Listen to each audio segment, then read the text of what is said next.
kasi malay mo. Aray ko, ako nabasag na.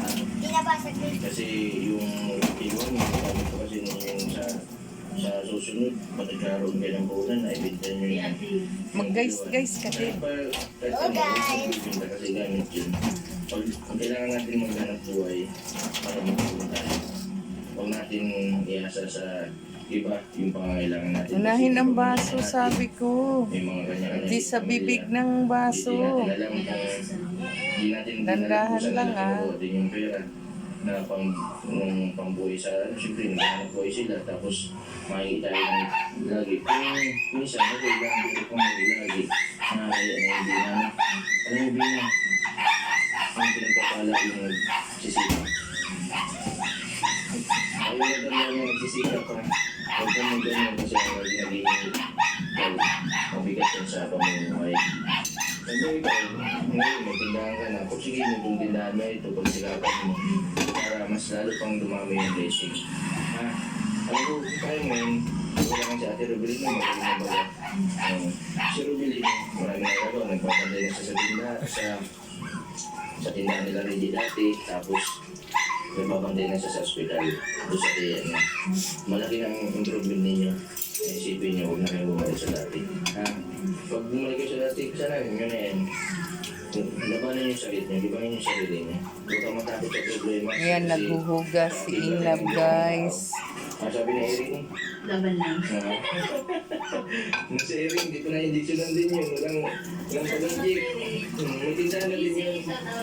Sige, papalikan ko yun kasi matagal-tagal pa yung bago ano kasi nagkaroon ng postpartum depression. Kasi sa panganak, tumali yung sakit niya.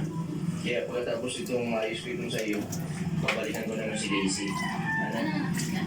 Nanganak na lalaki. Nagkanak kayo sa bahay nila. Tapos, nila sa ospital, nakalabas na sa, pero yung una, alalala niya, talagang pinatupit. Kaso, ang naging problema nga, kapalaigit nga nila Lula, kaso ayaw naman doon yung inikisi. Kaya hindi nalaigit sa susunod yata. Ang problema, bumibuntis ulit. Ingat ka, Bina. Kung magkano ka double check at siyempre maraming mga ang uulap ngayon o kaya nagkaan baka manakawan ka.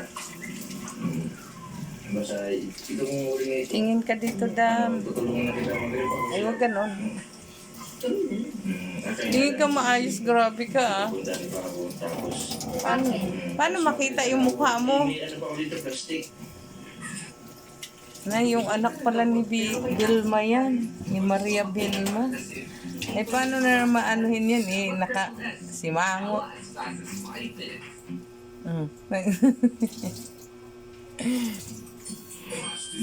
Yan guys, naghuhugas siya, naglalaban ng basahan. Ba't ganyan?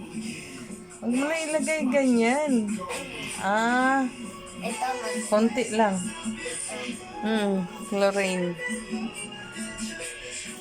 Konti lang. Okay na yan. Ginagaya mo talaga si mami ah. Sabit mo na yan, Day. Ay, tigaan pa pala. Lali mong tatandaan yun ito. Mini. May kasi tama lang yan sa uling. Ayusin mo pagbanlaw yung ano mo. Kaya yan. Yan. Yan yung ano. Inuulit yan, di ba? Inuulit ni Daddy yan. Kulang pa isang banlaw yan. Naririnig ka na. Huwag mo na nga yan ano. Kakainis naman, uulitin pa eh. Yung lintik na ano nito. Tapos magkaroon ko sa... Eh, ganun naman talaga paghugas ko eh. Dapat hindi ko na lang binubuhat.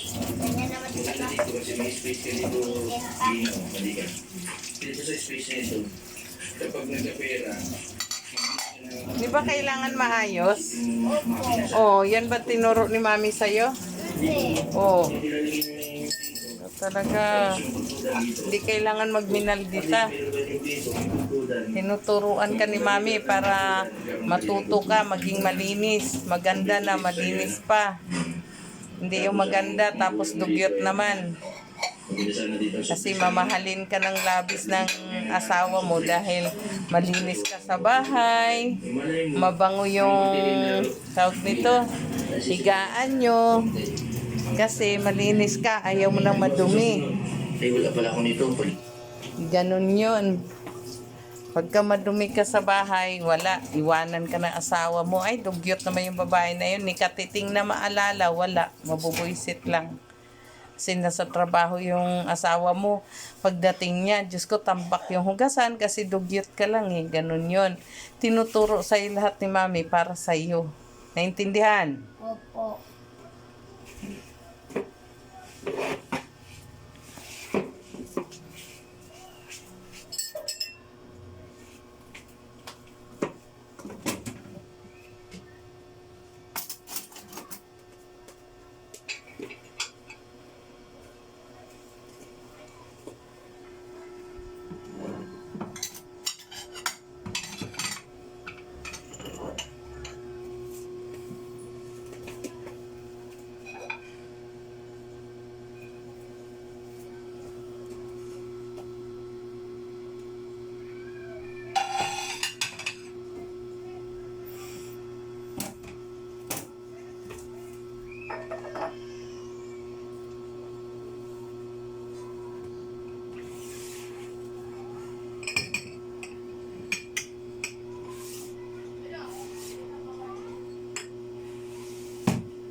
Nag-toothbrush ka na ba?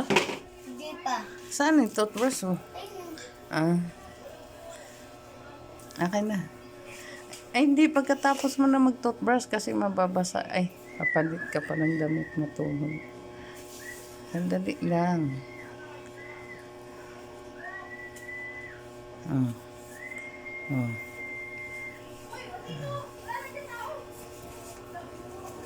Eh. Ang sabit mo.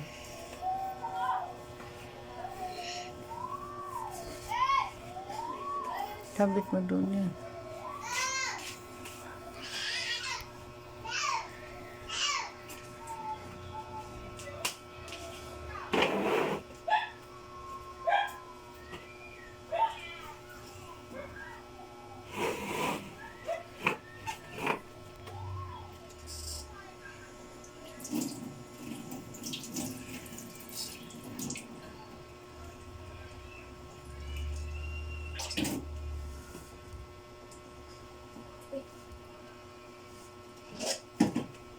Kabidyo pa yan, me? Bakit? Wala lang. Yan, toothbrush na siya.